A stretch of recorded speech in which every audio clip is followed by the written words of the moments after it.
welcome back to another TSTerra Plays Tera video. Alright, today's video is one of 7, and yes, I'm going to be sticking with the theme of 7 because it's Tera's 7th anniversary. Yes, I am going to be dropping a new video today every 30 minutes after the release of this video. YouTube algorithm might hate me for it. I know this is a terrible idea, but I have 7 videos that all go together, and screw it, let's do it. Let's see what happens. So, in today's video, we are going to be going over all the changes to Tera console from the 1.23 update. Do know each event is a separate video, so as we go across, you're gonna see, oh, he's not talking about events. They'll be coming out if you're watching this live, or as it first drops, they'll be coming out. Don't worry, I want to try this and see how it works. We're just testing things out at this point. So let's get into the changes. The first thing I'd like to buy is a new controller. I need to throw this one away. Alright, the first thing is we're going to be going over dungeon changes. And Bahar's global leaderboard has been released. Now, do understand that honestly, there's not much of a difference. I had friends run the dungeon. I personally have not ran it. They have just increased this HP to a ridiculous amount so that the dungeon takes a while to run. And the only other change I was informed of is laser starts at 50% instead of 30%. So with that information, honestly, the global leaderboard, it's not that hard from what I understand. It's just more time consuming. I think the current lowest time is 4 minutes in Asia. I could be wrong. Maybe someone else beat it at the time of recording this to release or whenever.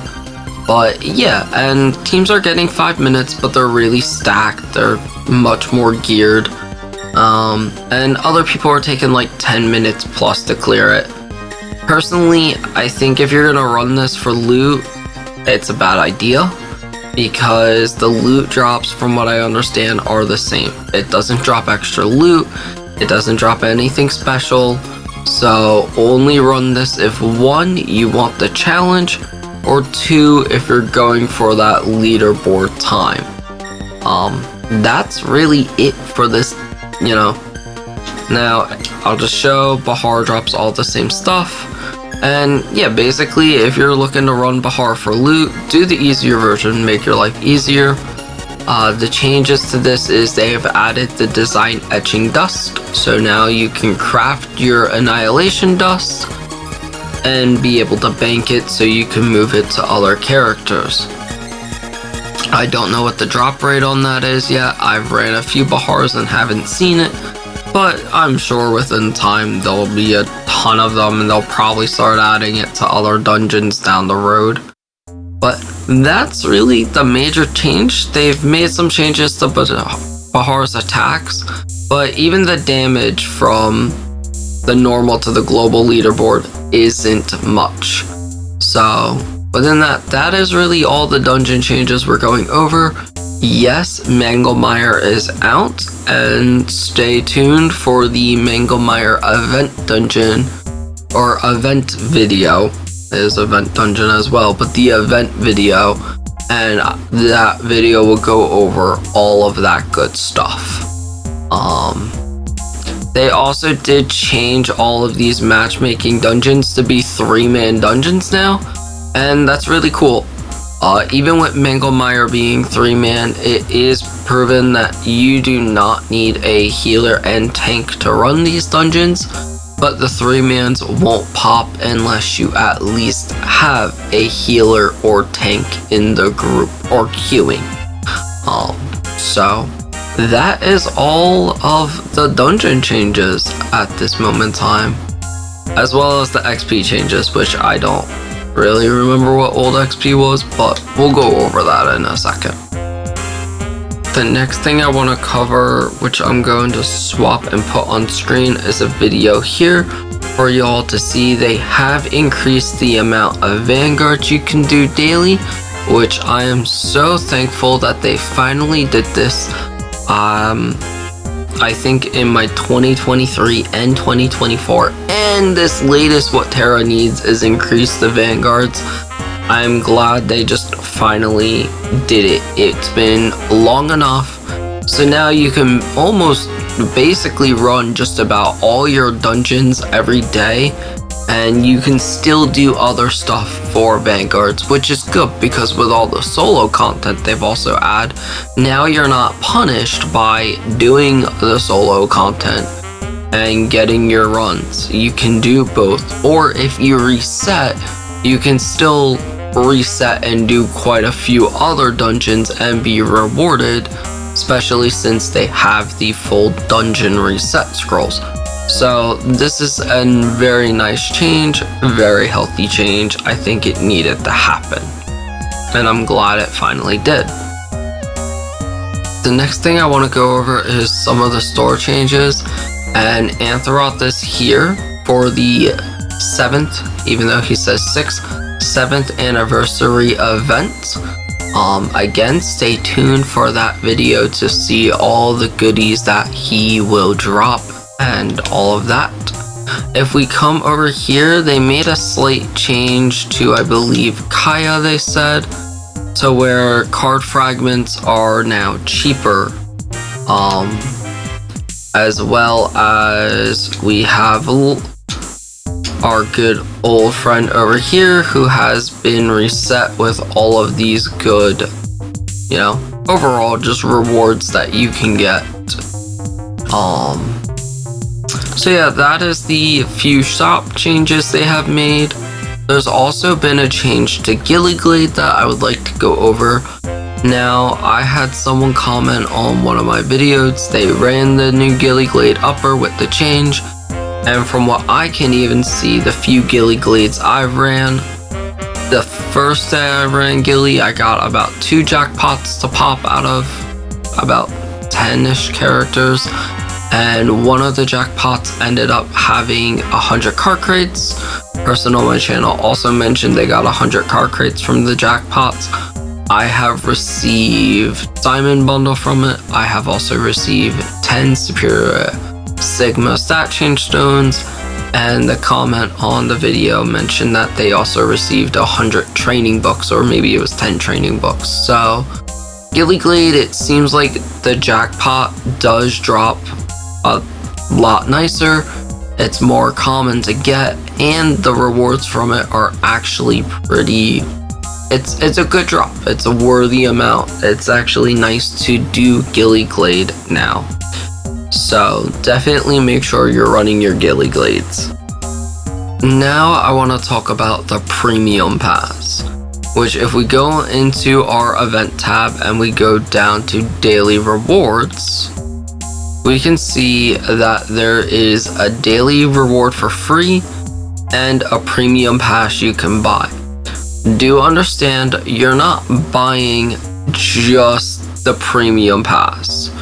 What I mean by that is, when you go to buy the premium pass, you're not buying, how to word this, you have to buy each of these. So you have to spend the Tera coin to get the card XP every time you want it.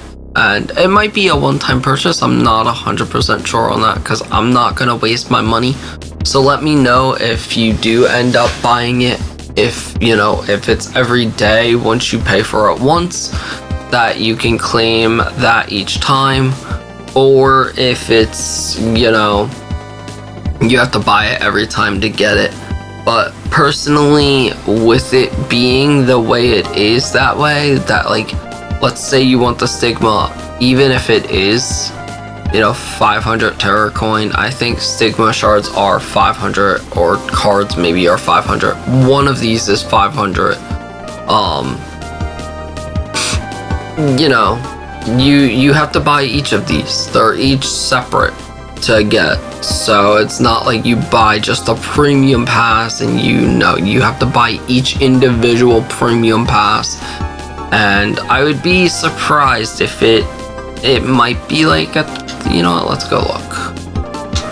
Let's take a look-see and see if it says anything specific. It is under services. Okay, so you get it for 30 days. Yeah, alright, so that's not too bad then. But yeah, basically 545, and then you can claim that amount of stigmas for 30 days.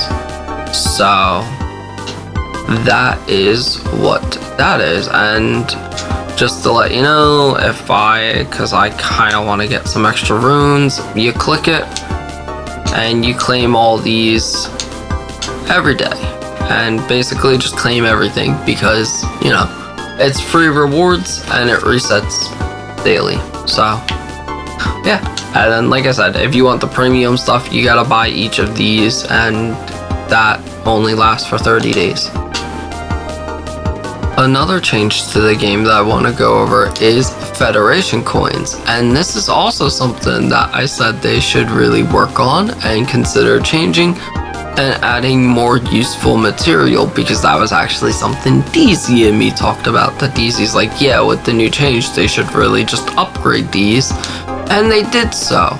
And if you come here, you can get 2 different dust if you're working on getting a character to Annihilation. What I mean by that is if you're enchanting your Kaya's gear, you can get any of your fluorite stuff here. Your rune stuff is here. The etchings have been upgraded to etching tier 4s. Kinda useful if you want quick etchings, but you know, not really the best to buy. And then all of this good stuff is still here. But having the dust, having the fluorite being in here, and the rune materials in here, I think is a fantastic addition and change. Another change that they made in the game, and I just remembered this last second, is that if you go into the banker, you can actually hit left button in, and that will store everything you have inside of that tab. So in other words, like, let's see, if I take out, let's say I take out 60 of these for now, and I put them in here, and then let's say I take out 5, and I want to store those into here, it'll put all of your stuff right where it belongs for you. Just make sure you don't accidentally store all your HP pots like I did earlier today.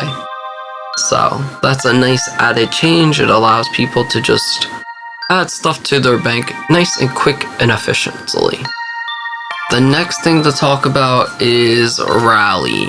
So when I first read Rally, the Rally BAMs were getting an HP increase and meant to get a gold increase. I hope the devs consider fixing it a bit, because Rally BAMs have probably too much HP, at least for NA. I can't speak for EU and Asia, but NA right now doesn't have that many players.